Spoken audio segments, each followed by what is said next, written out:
మొదలు పెట్టండి. ఒక సేల్ డీడ్ ఒప్పందం చేసుకుని Shri Vidyanikethan education trust chairman and founder Manchu Mohan బాబు గారు, CEO మంచు విష్ణు గారు కూడా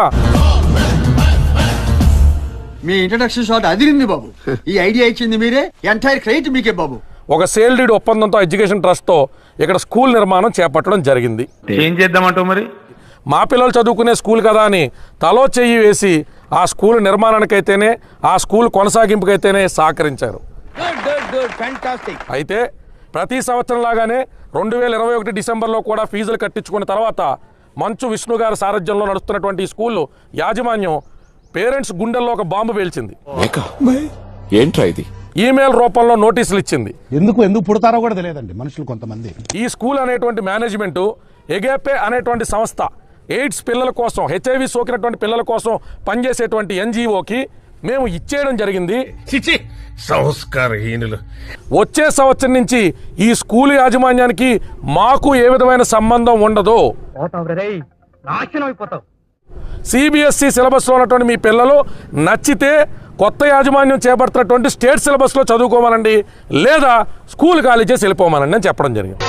ఈడికంటే ఎదవలు ఉండరు అనుకున్నాను కానీ మీరు ఈడికంటే పెద్ద ఎదవలరా. కొన్ని కాల్ రికార్డింగ్స్ అనేటువంటివి, కొన్ని చాట్స్ అనేటువంటివి కూడా మీడియా మిత్రులకి ఇక్కడ ఉన్నటువంటి సభ్యులు సబ్మిట్ చేస్తారు. చాలా రెక్లెస్గా మాట్లాడతా, బేసిక్ సెన్స్ ఉండదు మనుషుల దగ్గర. మోహన్ బాబు గారితో మీరు ఢీకుంటారా, ఎక్కడికి వెళ్తారో వెళ్ళండి అని చెప్పినటువంటి నేపథ్యంలో ఎప్పుడు చూసినా ఇదే పనిరా, కొంచెం కూడా బోర్ కొట్టదా? సొసైటీ వారు ఇక్కడ ఉన్నటువంటి తల్లిదండ్రుల సహకారంతో హైకోర్ట్ ఆఫ్ తెలంగాణలో ఒక రిట్ పిటిషన్ దాఖలు చేయడం జరిగింది. వచ్చే వారం బుధవారం నాడు అది బెంచ్ మీదకి రాబోతున్నది.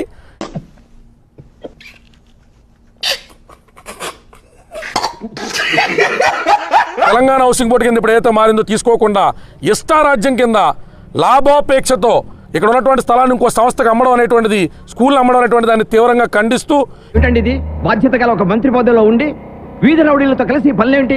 ఈ రోజు ఇక్కడ ఉన్నటువంటి తల్లిదండ్రులు కానీ, సొసైటీ సభ్యులు కానీ, పెద్దలు కానీ అందరూ కూడా నిరసన కార్యక్రమంలో పాల్గొనడం జరిగింది. Only once ఫసక్. మీడియా మిత్రులు కానీ ప్రతి ఒక్కళ్ళు కానీ మేము అర్థించేదల్లా, ఎందుకంటే ఇక్కడ 450 కుటుంబాలు ఉన్నాయి. నేను ఇక్కడ స్థానికుడిని కాదు, వీళ్ళ తరపున కేవలం న్యాయవాదిని మాత్రమే. మహానుభావుడు. ఈ అంశంలో అందరూ కూడా నైతిక మద్దతు తెలియచేయాలని కోరుకుంటూ సెలవు తీసుకుంటున్నాం.